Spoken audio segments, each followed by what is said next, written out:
하나님의 어린 양이로다라는 제목으로 하나님 말씀 전하겠습니다. 어느 날 한 중년 여성이 집안에 있다가 우연히 전신 거울을 비춰보면서 자신의 모습을 보고 그만 이렇게 말하게 되었답니다. 어휴, 세상에, 내가 어느새 이렇게 늙고 뚱뚱하게 못생겨졌나. 속상한 마음에 옆에 있던 남편에게 부인이 이렇게 말합니다. 여보, 내게 위로의 말을 좀 해줘봐요. 그랬더니 남편이 이렇게 말했답니다. 다른 건 다 변했는데 시력은 여전하네. 어느 날 학교 수업 시간에 선생님께서 열심히 칠판에 막 판서를 하고 계셨어요. 학생들은 열심히 또 노트에 필기를 합니다. 한참 적고 있다가 이렇게 선생님이 뒤로 한번 돌아보았는데 글쎄 다른 학생들은 다 열심히 필기를 하고 있는데 이 사오정만 필기를 안 하는 거예요. 멀뚱멀뚱 선생님만 쳐다보는 거죠. 선생님이 물었어요. 야, 사오정, 너는 거기 필기 안 해? 뭐해? 그랬더니 사오정이 말합니다. 잘 안 보여서요. 그랬더니 선생님이 말하는 거죠. 그래? 네 눈이 몇인데? 아마 그 시력 측정 지수를 물었던 것 같아요. 그랬더니 사오정이 놀라며 이렇게 말합니다. 제 눈이요? 제 눈은 둘인데요. 아니 그거 말고 네 눈이 얼마냐고? 선생님, 제 눈은 안 파는데요. 아이고, 그게 아니라 네 눈이 얼마나 나쁘냐고. 선생님, 제 눈은 나쁘고 착하고 그런 거 없는데요.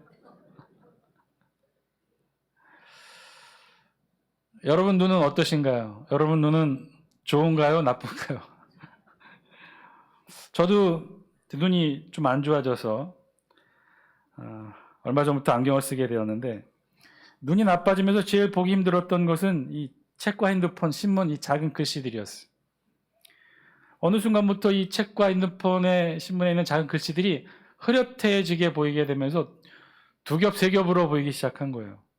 그래서 그거를 읽으려고 인상을 쓰고 찡그리고 이렇게 읽다 보니까 너무 힘들어서 그래서 결국 안경을 맞추고 안경을 끼게 되었는데 끼고 나서 제일 먼저 봤던 게 핸드폰에 있는 그 기사였어요.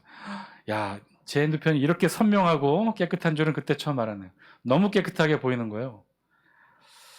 이렇게 선명해 보이는 것을 그동안은 이렇게 흐릿하게 찡그리고 봤구나, 그런 생각을 해보게 되었어요. 나이가 들면서 나타나는 노화 증상의 대표적인 것 중에 하나가 시력이 나빠지는 것이라고 하죠. 잘 보이지 않아요.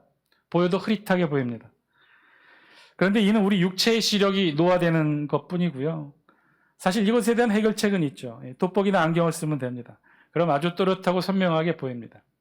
그런데 이 육체의 시력이 아닌 우리 마음의 시력이 나빠지는 것은 그럼 어떻게 할까요? 이 마음의 시력, 생각의 시력, 사실은 시간의 흐름에 따라 육체의 시력이 노화되는 것처럼 우리 마음의 시력, 생각의 시력도 시간의 흐름에 따라 나빠진다는 거예요. 마음의 시력, 생각의 시력, 사실은요, 왜냐하면 우리가 사물을 보고 판단하는 것은요, 우리 두 눈, 육체의 눈만으로 보고 판단하는 것이 아니기 때문에 그래요. 어쩌면 우리 눈은요, 우리 육체의 눈은 볼 수 있다면 그 있는 정보를 그대로 받아들이지만 이것을 그대로 받아들였다고 해서 그 있는 모습 그대로 보고 판단하는 것은 아니라는 거죠. 우리 안에 있는 또 다른 눈이 있어서 그 정보를 읽고 해석해서 판단하는 역할을 한다는 거예요. 그것을 우리 눈이 아닌, 육체의 눈이 아닌 우리 뇌 혹은 우리 안에 있는 또 다른 눈이 그것을 읽고 판단한다는 거예요. 그래서 우리 눈의 시각은 흐릿한 정도로 선명하게 보지 못하는 정도이겠지만 우리 뇌는 그것을 무엇인지 구체적으로 판단하고 해석하는 일을 한다는 거예요. 그러니까 우리에게 눈이 둘이 있는 거죠. 육체의 눈이 있고 우리 안에 또 다른 눈이 있는 거예요. 아유, 목사님 무슨 말씀을 하셔요? 눈으로 보이면 다지, 우리 육체의 눈이 다지, 뭐 또 다른 눈이 있을까요? 정말 그럴까요? 여러분 이 사진 한번 보셔요. 이 사진이 여러분 눈에는 어떻게 보이나요?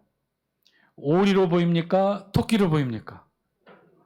왼쪽부터 보면 오리로 보겠지만 오른쪽부터 보면 뭐로 보이나요? 토끼 모습처럼 보이지 않나요?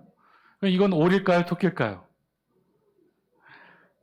다음 사진 한번 볼까요? 이거 잔으로 보이십니까?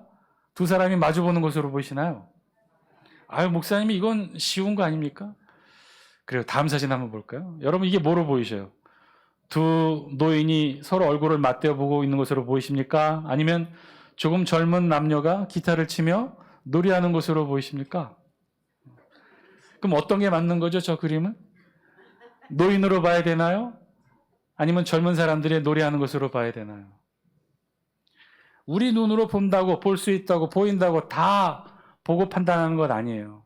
그 정보를 가지고 실제로 판단하는 건 누가 하는 거예요? 우리 눈에, 우리 몸 안에 있는 또 다른 눈이 그것을 읽고 판단한다는 거예요. 보인다고 다 볼 수 있는 것 아닙니다. 따라서 제대로 본다는 것은요, 시각의 정보를 받아들이는 육체의 눈만의 문제가 아니라 실제로는 더 많은 영향을 우리 안에 있는 또 다른 눈이 하게 된다는 거예요. 그래서 우리의 육체의 눈이 좋다고 다 잘 보는 것 아니죠. 우리 마음의 눈, 생각의 눈, 한 걸음 더 나아가 우리 영의 눈이 좋아야 잘 읽고 보고 판단하고 해석할 수 있다는 거예요. 이제 다시 여러분께 묻겠습니다. 여러분의 눈 좋은가요? 나쁜가요? 여러분들의 신앙의 눈은 또 어떤가요? 좋은가요? 나쁜가요? 우리의 이 영의 눈, 신앙의 눈은 육체의 눈처럼 제대로 보고 제대로 판단하고 있을까요? 오늘 우리 본문에서는 한 인물이 등장합니다. 그 한 인물이 예수 그리스도를 보고 어떻게 보고 표현하고 외치는지 오늘 우리 성경이 기록하고 있다는 거예요. 그 한 인물은 세례 요한이었어요. 세례 요한이 예수님을 바라보면서 이렇게 보았다고 우리 성경이 기록해 놓습니다. 우리 다 함께 우리 본문 29절 말씀 영상을 통해 함께 읽습니다. 시작. 이튿날 요한이 예수께서 자기에게 나아오심을 보고 이르되 보라 세상 죄를 지고 가는 하나님의 어린 양이로다. 세례 요한이 예수님을 보고 이렇게 외쳤다는 거예요. 세상 죄를 지고 가는 하나님의 어린 양이로다. 세례 요한은 왜 예수님을 보고 이렇게 외쳤을까요? 이 말의 의미인즉 세례 요한의 눈에는 지금 예수님의 모습이 그렇게 보였다는 거예요. 하나님의 어린 양. 헬라 원어로는요, 호아 암노스 투데오. 정말 어린 양이라는 단어가 헬라어로 암노스인데 이 양은 진짜 어린 양이에요. 제물로 드려지는 어린 양, 가축으로 키우는 어린 양을 암노스라고요. 근데 지금 세례 요한은 지금 예수님의 모습을 보고 이렇게 표현한 거예요. 정말 암노스, 하나님의 어린 양으로 표현한 거예요. 하나님의 사자도 아니고 하나님의 선지자 예언자도 아니고 하나님의 깃발, 하나님의 지팡이 이런 것도 아닌 하나님의 어린 양으로 표현했다는 거예요. 세례 요한은 왜 이렇게 표현했을까요? 사실 예수님 당시에 정말 많은 사람들이 예수님을 보고 궁금해했어요. 예수님이 어떤 분인지, 어떤 사람인지 눈으로는 보았지만 그것을 읽어내는 영의 눈, 신앙의 눈으로 어떻게 봐야 될지 많은 사람들이 궁금해했어요. 그 내용이 사실 우리 마태복음에도 예수님의 질문으로 기록되어 있습니다. 마태복음 16장에 보면 13절에 영상을 통해 함께 읽습니다. 시작. 예수께서 빌립보 가이사랴 지방에 이르러 제자들에게 물어 이르시되 사람들이 인자를 누구라 하느냐? 예수님이 가이사랴 빌립보에 제자들을 모아놓고 물었어요. 직접적으로 이렇게 물었어요. 예수님이 사람들이 인자를 누구라 하냐? 인자는 누구를 표현하냐면 예수님 자신을 지칭할 때 인자라는 표현을 썼어요. 인자는 다니엘서에 기록된 일종의 신학적 은어였어요. 거기는 정확하게 인자 같으니, 태초부터 계시니 이렇게 하나님과 나중에 올 예수 그리스도 메시아를 이렇게 표현을 합니다. 태초부터 계시니가 누굴까요? 처음부터 계시니가 누구일까요? 하나님을 지칭하는 거죠. 그러면 인자 같은 이는 뭘까요? 사람의 아들 같은 이, 사람의 아들 같은 이, 사람 같은 이는 사람이라는 거예요? 사람이 아니라는 거예요? 사람이 아니라는 뜻이었겠죠. 그래서 인자 같은 이는 그래서 사람이 아닌 메시아를 지칭하는 그런 신학적 은어로 쓰여져 왔어요. 예수님은 그 은어를 차용하여 스스로를 그렇게 표현합니다. 자신을 인자라고 표현했어요. 그러니까 지금 제자들에게 뭐라고 예수님이 물은 거예요? 야, 사람들이 나를 누구라고 하느냐? 나를 무엇이라고 부르느냐? 이렇게 물었던 거죠. 모두들 예수님에 대해 궁금해했어요. 천국복음을 전하시고 모세의 율법을 과감하게 그보다 뛰어난 천국복음의 율법을 선포하시고 전하시고 치유하고 기적과 이적을 베푸시는 예수님을 보면서 많은 사람들이 놀랐어요. 도대체 예수님이 누구일까 궁금해했어요. 그 사실을 누구보다도 예수님 자신이 잘 알고 있었기 때문에 오늘 이 자리에 제자들에게 물었던 거예요. 그때 제자들이 뭐라고 답했을까요? 마태복음 16장 14절 우리 같이 한번 읽습니다. 시작. 이르되 더러는 세례 요한, 더러는 엘리야, 어떤 이는 예레미야나 선지자 중에 하나이다. 이거였어요. 당시 예수님을 바라보았던 많은 유대인들의 시각이 이랬다는 거죠. 예수님을 바라보고 놀라운 천국 복음을 선포하고 모세의 율법보다 더 뛰어난 말씀으로 유대인들에게 감동을 주고 병자를 치유하고 이적과 기적을 행하셨던 예수님을 보고 사람들은 이렇게 생각했다는 거죠. 혹시 죽었던 세례 요한이 부활한 것까? 아니야. 엘리야일까? 예레미야일까? 아니면 또 다른 선지자 중에 하나일까? 사람들이 그렇게 생각했다는 거예요. 그런데 예수님은 이런 이야기를 듣고 제자들에게 다시 묻습니다. 그러면 너희는 나를 누구라 하느냐? 이렇게 물었을 때 베드로가 뭐라고 대답하죠? 우리 다 함께 마태복음 16장 16절 같이 함께 읽습니다. 시작. 시몬 베드로가 대답하여 이르되 주는 그리스도시요 살아계신 하나님의 아들이시니이다. 아멘. 사실은 이 마태복음 16장은 이걸 기록하기 위해 기록해 놓았는데 실제로는 당시 모든 사람들, 제자들을 포함한 모든 사람들이 예수님을 바라보았던 그 시각은 뭐였냐면 엘리야나 예레미야나 선지자 중에 하나로 보았던 거예요. 베드로의 시각은 너무나 독특했어요. 그건 놀라운 시각이었죠. 주는 그리스도시요 살아계신 하나님의 아들이시니이다. 그리스도, 이 이야기는 메시아라는 거예요.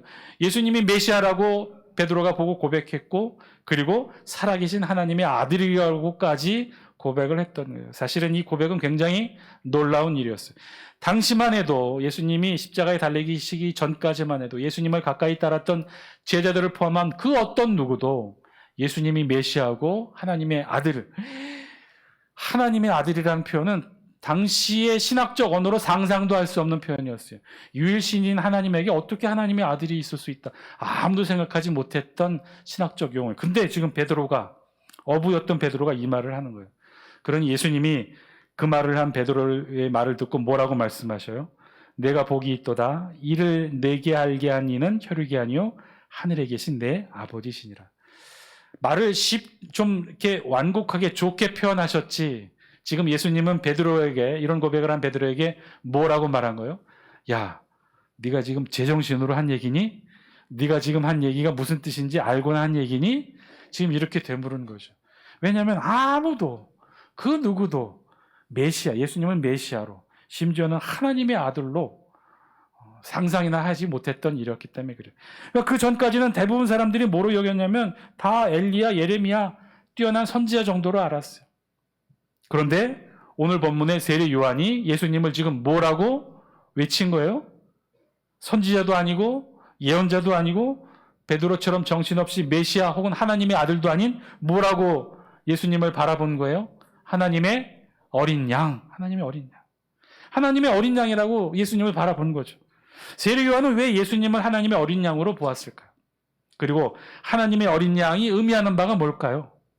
세례 요한이야 그렇게 보았다고 하지만 그것을 들었던 당시 유대 백성들은 이 세례 요한의 말, 예수님을 보고 하나님의 어린 양이라고 했던 이 말을 어떻게 이해하고 들었을까요?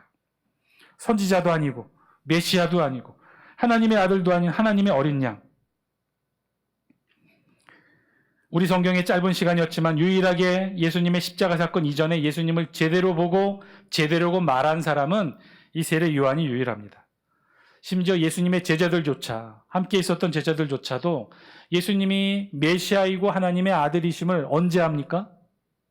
예수님이 십자가에 달려 죽으신 날 알았나요? 천만에요. 다 뿔뿔이 도망갔어요. 언제 알았어요? 죽으신 예수님이 부활하여 그들 앞에 나타났을 때 그들은 비로소 예수님이 메시아고 그리고 하나님의 아들이심을 깨달아 알고 고백하게 됩니다. 그 전까지는 다 예수님은 그저 선지자고 예언자였어요. 조금 더 깊이 알고 있다면 로마 제국의 폭정에서 이스라엘을 구원해낼 종교적 정치적 지도자 정도? 다 그렇게 알고 있었는데 세례 요한은 달랐던 거예요. 하나님의 어린 양으로 예수님을 보았던 거예요. 그러면 왜 세례 요한은 예수님을 하나님의 어린 양으로 보았던 것일까요? 세례 요한이 유대 땅에 나타나기 전까지 400년 동안 이 유대 땅에는요, 하나님의 말씀을 선포하는 선지자도 그리고 하나님의 말씀을 통해 나타나는 이상도 기적도 아무것도 나타나지 않는 암흑의 시간을 보냅니다. 마지막 구약의 선지자 말라기 선지자를 끝으로 400년 동안 유대 땅에는 하나님의 말씀을 선포하는 선지자가 아무도 나타나지 않은 거죠. 그렇게 구약을 끝으로 400년이 지난 어느 날 유대 땅에 갑자기 하나님의 말씀을 선포하는 이가 나타나요. 누구예요? 세례 요한이 나타나 뭐라고 선포한 거예요? 회개하라, 천국이 가까웠느니라. 이 세례 요한의 한마디에 유대 땅은 다 들썩이기 시작했어요. 어느 정도로 들썩였느냐? 마태복음 3장 5절 6절 영상을 통해 같이 한번 읽습니다. 시작. 이때에 예루살렘과 온 유대와 요단강 사방에서 다 그에게 나와 자기들의 죄를 자복하고 요단강에서 그에게 세례를 받더니. 여기서 말하는 그는 누구를 말하냐면 세례 요한을 뜻해요. 세례 요한이 400년 만에 유대 땅에 나타나 회개하라, 천국이 가까웠느니라 이 한마디에 유대 땅이 다 들썩였어요. 다 모두 다 세례 요한에게 나와 요단강에서 세례 요한에게 세례를 받았다는 거예요. 이유는 400년 만에 처음이었기 때문에. 하나님의 말씀을 선포하는 선지자도 이 땅에는 없었어요. 400년 동안 암흑이었어요. 그런데 400년 만에 세례 요한이 나타나 하나님의 말씀을 선포하게 되었던 거예요. 유대 땅에는 세례 요한이 나타나기 전까지 400년 동안 암흑의 시간을 보냅니다. 마지막 선지자가 말라기 선지자였어요. 구약의 마지막 선지자로 알려진 말라기 선지자. 유대 땅에는 이 말라기 선지자를 끝으로 더 이상 하나님께서는 유대 땅에 선지자를 보내지 않으셨어요. 사실은 그렇게 하나님께서 세우셨던 구약의 제사장 나라가 끝이 나고 있었던 거죠. 아주 오래전 아브라함을 부르시고 이삭, 야곱, 요셉을 거쳐 애굽에서 큰 민족을 이루게 하시고 그리고 이스라엘 민족을 하나님께서는 모세를 통해 출애굽시키십니다. 그리고 출애굽한 이스라엘 백성을 시내산으로 불러서 하나님이 율법의 말씀을 주시고 성막을 짓게 하시고 그리고 뭘 세우셨어요? 제사장 나라를 세우십니다. 그렇게 출애굽한 이스라엘은 시내산에서 하나님의 말씀 율법과 함께 인류 최초로 제사장 나라, 거룩한 백성으로 세워지게 되죠. 그런데 그렇게 세워진 제사장 나라, 사실 그 출발이 어디로부터 시작되느냐? 출애굽부터 시작하게 되는데 출애굽의 어떤 사건으로부터 시작하냐면 출애굽의 시작을 알리는 사건이 애굽에서의 10번째 재앙, 마지막 재앙, 장자의 죽음 재앙으로부터 시작합니다. 이 장자의 죽음을 이스라엘 백성들이 어떻게 견뎌냅니까? 무엇으로 그 장자의 죽음을 이겨냅니까? 유월절 어린 양의 피를 자신들의 집 좌우 문설주와 임방의 발음으로 장자의 죽음을 일으키는 죽음의 신이 6월 뛰어넘어서 이스라엘 백성들이 장자들이 죽지 않고 살아난 거예요. 그래서 무사히 출애굽할 수 있었던 거죠. 그렇게 6월절 어린 양의 희생을 통해 이스라엘 백성들은 출애굽하여 하나님이 세우셨던 제사장 나라 거룩한 백성이 되었던 거예요.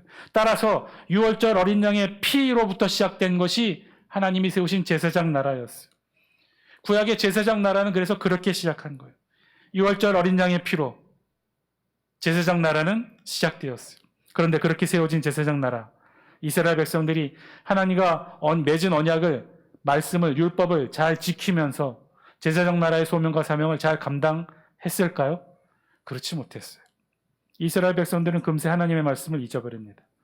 제사장 나라의 소명과 사명 감당하지 못해요. 그래서 하나님은 어떻게 하십니까? 그때마다 누구를 보내셨어요? 선지자들을 보내십니다. 선지자들을 보내서 말씀을 일깨우시죠.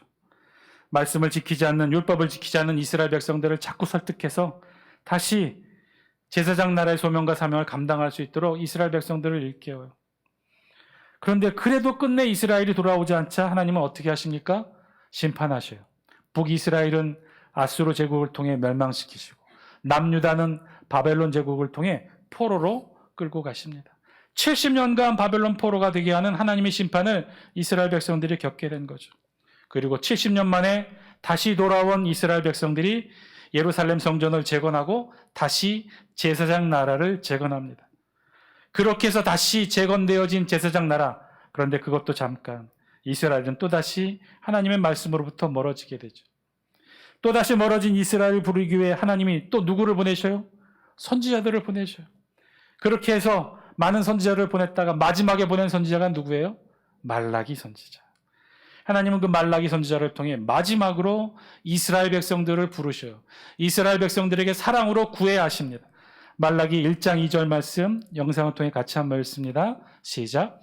여호와께서 이르시되 내가 너희를 사랑하였노라 하나 너희는 이르기를 주께서 어떻게 우리를 사랑하셨나이까 하는도다. 나 여호와가 말하노라. 에서는 야곱의 형이 아니냐. 그러나 내가 야곱을 사랑하였고. 하나님은 이스라엘 백성들을 사랑하였다. 계속해서 사랑을 구해하는데 이스라엘 백성들이 뭐라고 그 사랑을 외면합니까? 하나님이 어떻게 우리를 사랑하셨습니까? 하나님은 계속해서 말하는 거예요. 야, 에서가 형인데 나는 그 동생 야곱을 사랑해서 야곱의 후손인 너희를 지금까지 사랑하지 않았느냐. 끝까지 하나님은 이스라엘 백성들을 사랑했다라고 말씀하셨는데 이스라엘 백성들은 그 하나님의 사랑을 외면해요. 하나님이 언제 우리를 사랑하셨습니까? 하나님이 언제 우리에게 은혜를 베푸셨습니까? 하나님이 언제 우리를 축복해 주셨습니까? 하나님은 우리를 힘들게 하시고 어렵게 하고 우리를 심판하신 하나님입니다라고 하나님의 사랑을 거절합니다.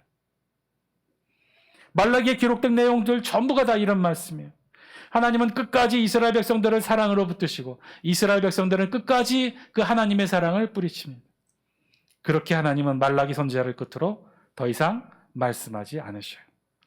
그렇게 이 땅에 말라기 선지자 이후 400년이 암흑으로 지낸 다음 날 400년이 지난 어느 날 유대 땅에 드디어 세례 요한이 나타나게 된 거죠. 그리고 400년 만에 세례 요한이 외칩니다. 회개하라, 천국이 가까웠느니라. 그래서 유대 땅의 많은 사람들은 다 구름같이 일어나 세례 요한이 나와 세례를 받았던 거예요. 그런데 그런 세례 요한이 예수님을 보고 지금 뭐라고 외친 거예요? 보라, 세상 죄를 지고 가는 하나님의 어린 양이로다. 세례 요한의 눈에는요, 예수님이 그렇게 보였던 거예요. 뭐로 보였느냐? 하나님의 사자도 아니고 하나님의 선지자, 하나님의 예언자도 아니고 하나님의 막대기 지팡이도 아닌 하나님의 어린 양으로 보았다는 거예요. 왜 세례 요한은 예수님을 이렇게 보았을까요? 세례 요한은 알았던 거죠. 400년 동안 이 땅에 하나님의 말씀과 함께 사라졌던 그 암흑의 시기는 하나님이 세우신 제사장 나라가 이제 사라지고 다시금 하나님은 예수님을 통해 이 땅 위에 하나님의 나라를 세워지게 될 것을 예수님의 모습을 보고 알았던 거예요. 그래서 이 예수님을 뭐로 본 거예요? 하나님의 어린 양. 세례 요한이 예수님을 하나님의 어린 양으로 보고 보라, 세상 죄를 지고 가는 하나님의 어린 양이로다 라고 외쳤을 때 대부분의 유대 백성들은 뭘 떠올렸을까요? 예수님을 향해 하나님의 어린 양이라고 외쳤을 때 유대 백성들은 뭘 떠올렸을까요? 자신들이 구약의 수천 년을 제사장 나라로 살아왔는데 그 제사장 나라가 어떻게 시작된 거예요? 무엇을 통해 시작된 거예요? 유월절 어린 양의 피로 제사장 나라가 시작되었던 것을 이 유대 백성들은 연상하여 깨달았던 거죠. 세례 요한이 예수님을 하나님의 어린 양으로 불렀던 건 바로 이 사실이었어요. 그처럼 이제 예수님의 모습을 본 세례 요한은요, 유월절 어린 양의 모습처럼 예수님을 하나님의 어린 양의 모습으로 보았다는 거예요. 이 말의 의미는 이제 유월절 어린 양으로 구약의 제사장 나라를 하나님이 세우셨듯이 이제는 하나님의 어린 양 예수 그리스도의 단번에 드려진 희생제사의 제물로 새롭게 하나님의 나라를 이 땅 가운데 세우게 될 것을 세례 요한이 알게 되었던 거예요. 유월절 어린 양의 피가 이스라엘 장자들의 생명을 건져 제사장 나라의 근간을 이루었던 것처럼 이제는 예수 그리스도 하나님의 어린 양의 보혈로 세상의 모든 민족이 생명을 얻게 되어 하나님 나라의 근간을 이루게 될 것을 세례 요한은 영의 눈, 믿음의 눈, 신앙의 눈으로 보았던 거죠. 그래서 세례 요한은 예수님을 하나님의 어린 양으로 외쳤던 거예요. 그래서 우리 예수님은 십자가에 달려 돌아가시기 전에 마지막 만찬을 제자들과 함께 베풀죠. 마지막 만찬, 그때가 유월절이었어요. 유월절 전날 예수님께서 제자들과 함께 만찬을 베푸셔요. 그럼 그 만찬은 어떤 만찬이어야 되느냐? 유월절 만찬이어야 돼요. 유월절 만찬의 메인 디쉬, 메인 요리는요, 이 어린 양의 정강이뼈와 어린 양고기예요. 무교병과 함께. 그걸 먹었어요. 그렇게 유월절을 기념하며 제사장 나라를 세웠던 출애굽을 기억했어요. 그런데 예수님은 제자들과 함께 유월절 만찬의 자리에서 무엇을 베푸셨어요? 거기에 제자들에게 양고기를 내어주셨나요? 무엇을 베푸셨어요? 성만찬을 베푸십니다. 그때 성만찬의 주 재료는 어린 양의 정강이 뼈와 양고기가 아니라, 무교병이 아니라 뭐였어요? 빵과 포도주. 빵과 포도주를 떼어주시면서 예수님이 뭐라고 말씀하셨어요? 이는 내 몸이다. 이는 나의 언약의 피다. 이것을 기념하여 나를 기억하라. 예수님은 마지막 6월절 만찬을 인류 최초 첫 번째 성만찬으로 바꾸십니다. 그리고 이 땅 가운데 선포하신 거죠. 하나님 나라가 시작되었음을 선포하신 거예요. 그리고 저와 여러분 모두를, 인류 모두를 구원의 자리로, 하나님 나라 천국 백성으로 초대하십니다. 사랑하는 장수교회 성도 여러분, 오늘 말씀을 통해 우리에게 주신 하나님의 음성, 저와 여러분들이 들을 수 있게 되길 바랍니다. 우리의 신앙의 눈도 제대로 보고 제대로 판단하고 제대로 고백할 수 있었으면 좋겠습니다. 우리도 예수님을 제대로 보고 제대로 판단하고 제대로 고백할 수 있었으면 좋겠습니다. 여러분, 우리는 예수님을 어떻게 보고 있습니까? 우리는 예수님을 어떻게 고백하고 있나요? 우리에게 예수님은 어떤 의미가 있나요? 우리를 지켜주시고 우리를 인도해 주시고 우리를 이끌어 주시고 우리를 보호해 주시는 분, 우리가 힘들 때 우리에게 힘을 주시고 우리가 아플 때 우리를 치료하고 위로해 주시고 우리가 필요할 때 우리의 채움과 만족이 되시는 분, 우리가 구원받고 천국 가기 위해 우리를 인도해 주시는 분, 그 정도로 우리가 예수님을 보고 고백하고 있나요? 아니요. 예수님은요, 우리에게 그 정도의 의미만 있는 분이 아니에요. 예수님은 우리의 필요를 채워주시고 충족시켜 주시기 위한 분만이 아니라는 거예요. 예수님을 필요의 대상, 체험의 대상, 요구의 대상으로만 보아서는 안 된다는 거예요. 예수님은요, 이 땅에 하나님 나라를 세우시기 위해 십자가의 죽으심으로 죄로 죽어야 될 우리 모두를 하나님의 어린 양 보혈의 피로 죄와 죽음에서 우리를 구원해 주신 분이에요. 그래서 우리 예수님은요, 필요의 대상, 체험의 대상, 요구의 대상이 아니라 감사의 대상, 고마움의 대상, 그래서 사랑의 대상으로 보아야 되는 거죠. 하나님 나라 천국 백성으로 우리를 받아주시기 위해 하나님의 어린 양으로 이 땅 위에 기꺼이 오셔서 보혈로 저와 여러분들을 하나님 나라 천국 백성으로 초청해 주셨어요. 예수님의 희생으로 그래서 우리는 이 자리에 있게 된 거죠. 이렇게 하나님 앞에 하나님 나라 백성으로 예배를 드릴 수 있게 된 거예요. 이 자리, 이 예배의 자리, 하나님 나라 천국 백성으로 있게 된 것만으로도 충분히 감사하고 고마움을 고백해야 될 분이 바로 예수 그리스도이신 거죠. 그 예수님을 지금 우리는 어떻게 보고 있습니까? 그 예수님 앞에 지금 우리는 어떤 모습으로 있나요? 충분한 희생의 사랑을 받은 우리가 이제 예수님을 어떻게 보아야 될까요? 앞으로도 더 우리의 필요를 채워주고 체험의 대상이 되고 요구의 대상이 되는 분으로만 봐야 될까요? 아니면 감사의 대상, 고마움의 대상, 사랑의 대상으로 우리 예수님을 보아야 될까요? 여러분은 지금 예수님을 어떻게 보고 계십니까? 사실 고맙잖아요. 예수님을 생각하면 감사하지 않습니까? 여러분, 예수님이 아니면요, 어쩌면 우리는 아직도 이 성전에 들어오지도 못하고 제사장 나라 이방인으로 이방인의 뜰에 갇혀 먼 곳에서 성전을 바라만 보고 있었겠죠. 피냄새 진동하는 동물 제사 속에서 늘 죄와 죽음의 공포 속에서 지금도 하루하루 그렇게 두려움에 떨면서 살아가고 있을지도 몰라요. 그런 우리들을, 저와 여러분들을 예수 그리스도의 보혈로 하나님 나라 천국 백성으로 채워주십니다.